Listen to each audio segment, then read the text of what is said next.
ভাই কালকে আমি মায়ের ডিম ভাজার নাম করে দিয়েছি যে মা আজকে ডিম ভাজাটা খুব সুন্দর হয়েছে। মা বলছে হ্যাঁ তাই না, আজকে অন্য পদ্ধতি রান্না করেছি। আজকে প্রথমে পেঁয়াজ লঙ্কা ভেজে নিয়েছিলাম আগে তেলে, তারপর উপরে হালকা করে নুন দিলাম, তারপরে ফ্লেমটা কমিয়ে ধিমে করে দিলাম, তারপরে ডিমটা ঘুলে হালকা ওর উপরে মিট মশলা দিলাম। ওই জন্যই এরকম হয়েছে।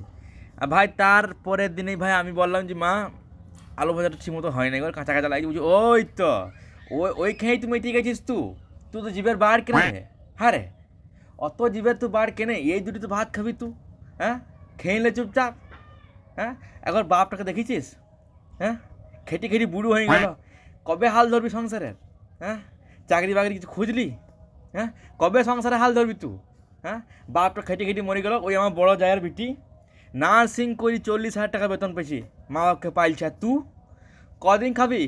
বুড়ো বাপটাকে কদিন খারাপ এরম করে জলদি খেয়ে উঠে যায় ভাই, আমার বাপ নাই খেটে খেটে মরে যাবে। আবার ভাই প্রত্যেকটা মেলাতে বলছি, মেলা এসিস কাপ আনবি, ডিশ আনবি, ছটা ছটা কাপ আনবি, ছটা প্লেট আনবি। আমি বললাম ভাই এত কাপ ডিশ যে আনা করাইছি, আর আমি যে লালন খাপা মতন ওই ফাটা ফাটা থাকলিতে ভাত খেয়েছি।